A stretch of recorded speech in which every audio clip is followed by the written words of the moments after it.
Salam dan bahagia Bapak Ibu guru hebat. Berjumpa lagi dengan saya Lasmi, calon guru penggerak angkatan 11 STMPN 1 Buntu Malangka, Kabupaten Mamasa. Pada video ini berisi mengenai tugas koneksi antar materi modul 2.2 pembelajaran sosial emosional.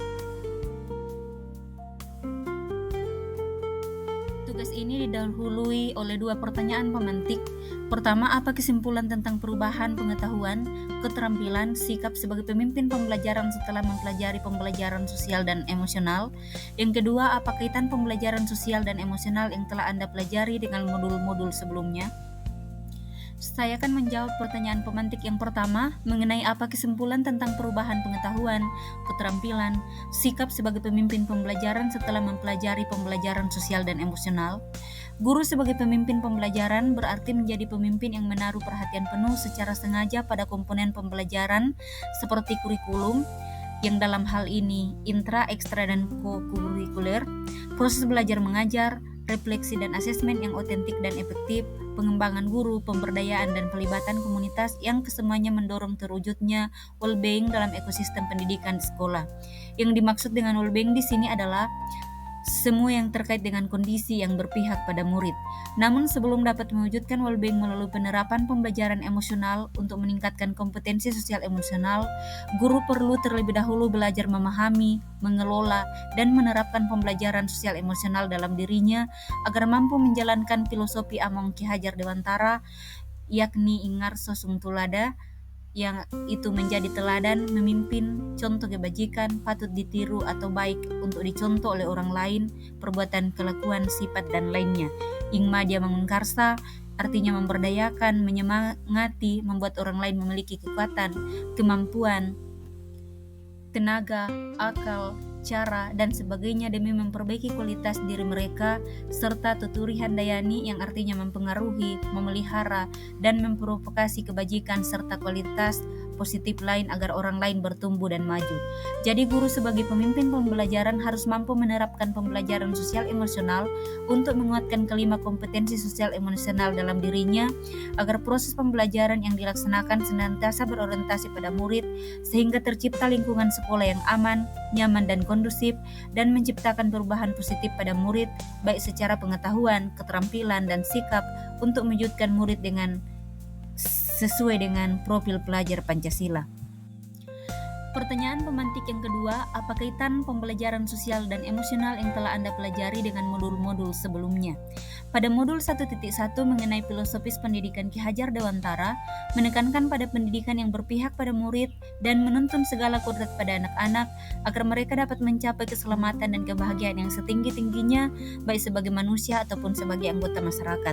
Hal ini sejalan dengan pembelajaran sosial emosional yang mempelajari keterampilan sosial emosional untuk mengelola emosi dan perilakunya sendiri, memiliki empati dan menunjukkan kepedulian, memecahkan masalah secara efektif, membuat keputusan bertanggung jawab, dan menjaga hubungan sehat.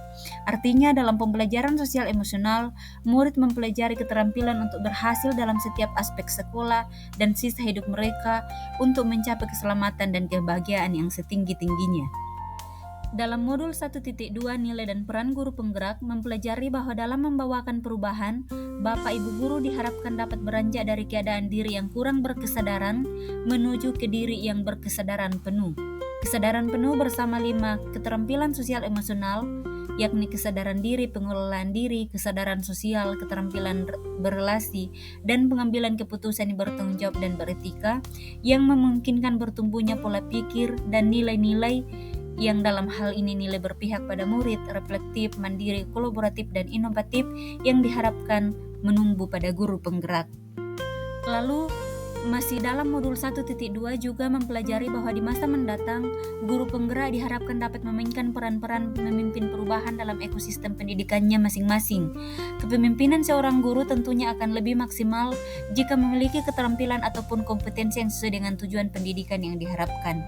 Berikut 4 kategori kompetensi sebagai kompetensi yang perlu dimiliki oleh seorang pemimpin di lingkungan sekolah, yaitu mampu mengembangkan diri dan orang lain, memimpin pembelajaran, memimpin manajemen sekolah, serta memimpin pengembangan sekolah. Kemudian modul 1.3 visi guru penggerak, di mana seorang guru penggerak harus mempunyai atau menetapkan harapan atau visi yang berpihak pada murid agar mempunyai tujuan yang jelas dalam melakukan perubahan-perubahan. Pembelajaran sosial emosional ini dapat diwujudkan melalui visi guru penggerak untuk menciptakan atau mendorong perubahan budaya sekolah. Budaya sekolah di sini dimaksudkan pada kebiasaan-kebiasaan positif yang akan menghasilkan murid yang berkarakter sesuai dengan profil pelajar Pancasila. Modul 1.4 budaya positif di sekolah, di mana budaya positif ini akan membentuk karakter murid, guru, dan visi misi sekolah. Ditekankan bahwa sangat penting membangun budaya positif di sekolah sesuai dengan filosofi pendidikan Ki Hajar Dewantara, yaitu pendidikan yang berpihak pada murid untuk membantu kita mencapai visi yang telah kita tetapkan. Pembentukan karakter murid, guru, dan visi sekolah melalui budaya positif dapat terwujud jika menerapkan pembelajaran sosial emosional untuk mengembangkan kompetensi sosial emosional pada murid, guru, dan tenaga kependidikan. Dengan pembelajaran sosial emosional, maka murid, guru, dan tenaga kependidikan akan mempunyai kompetensi kesadaran diri, manajemen diri, kesadaran sosial, keterampilan berrelasi, dan pengambilan keputusan yang bertanggung jawab sehingga tercipta budaya positif di lingkungan sekolah.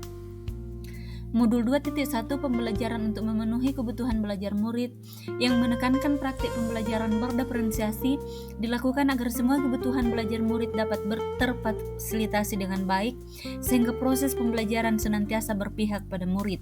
Dengan memenuhi semua kebutuhan belajar murid, maka akan tercipta murid yang berkarakter sesuai profil pelajar Pancasila yang tidak hanya memiliki kemampuan akademik tetapi juga memiliki kompetensi sosial akademik dalam dirinya. Setelah pertanyaan pemantik, terdapat beberapa pertanyaan yang perlu dijawab mengenai pengalaman dan pemahaman hingga tahap sekarang. Pertanyaan pertama, sebelum mempelajari modul ini saya berpikir bahwa titik-titik sehingga titik-titik. Pertanyaan kedua, setelah mempelajari modul ini ternyata titik-titik. Pertanyaan ketiga berkaitan dengan kebutuhan belajar dan lingkungan yang aman dan nyaman untuk memfasilitasi seluruh individu di sekolah agar dapat meningkatkan kompetensi akademik maupun kesejahteraan psikologis. 3 hal mendasar yang penting yang saya pelajari adalah titik-titik. Yang keempat berkaitan dengan nomor 2, perubahan yang akan saya terapkan di kelas dan sekolah. Pertama bagi murid-murid dan kedua bagi rekan sejawat. Yang pertama, sebelum mempelajari modul ini, saya berpikir bahwa pembelajaran yang dilaksanakan di sekolah akan lebih fokus saja kepada tujuan pembelajaran secara akademik yang hendak dicapai, sehingga saya hanya fokus mengembangkan dan mengubah pengetahuan dan keterampilan murid dalam bidang akademik, sehingga saya hanya fokus pada pencapaian tujuan pembelajaran untuk meningkatkan pengetahuan dan keterampilan murid saya.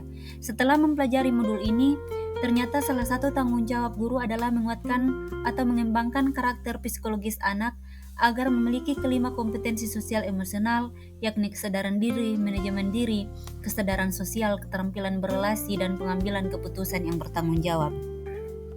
Yang kedua berkaitan dengan kebutuhan belajar dan lingkungan yang aman dan nyaman untuk memfasilitasi seluruh individu di sekolah agar dapat meningkatkan kompetensi akademik maupun kesejahteraan psikologis. 3 hal mendasar dan penting yang saya pelajari adalah pertama, terdapat 5 kompetensi sosial dan emosional yakni kesadaran diri, manajemen diri, kesadaran sosial, keterampilan berrelasi, dan pengambilan keputusan yang bertanggung jawab. Yang kedua, praktik kesadaran penuh dilakukan secara sadar, perhatian diberikan saat melakukan aktivitas. Praktik paling mendasar adalah melatih dan menyadari napas, dan teknik lain yang dapat disesuaikan dengan kebiasaan dan hobi, misalnya mengamati berbagai perasaan-perasaan yang muncul, menulis jurnal, mengungkapkan rasa terima kasih terhadap 3 hal yang disyukuri, fokus pada 3 hal yang Anda dapat lihat dan Anda rasakan, mendengarkan atau memainkan atau merasakan musik, dan menggambar. Ketiga, implementasi pembelajaran sosial emosional di kelas dan sekolah melalui 4 indikator. Yang pertama, pengajaran eksplisit. Yang kedua, integrasi dalam praktik mengajar guru dan kurikulum akademik. Yang ketiga, penciptaan iklim kelas dan budaya sekolah. Keempat, penguatan pembelajaran sosial emosional, pendidik dan tenaga kependidikan di sekolah. Yang ketiga berkaitan dengan nomor 2, perubahan yang akan saya terapkan di kelas dan sekolah. Pertama, bagi murid, Pertama, memberikan pengajaran eksplisit dalam bentuk pembiasaan-pembiasaan.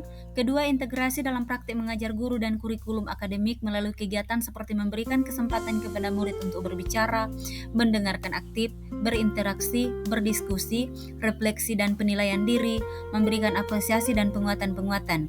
Yang ketiga, penciptaan iklim kelas dan budaya sekolah melalui keyakinan sekolah atau kelas, menciptakan lingkungan belajar yang aman dan nyaman, mengakui potensi murid, membangun kolaborasi antar murid.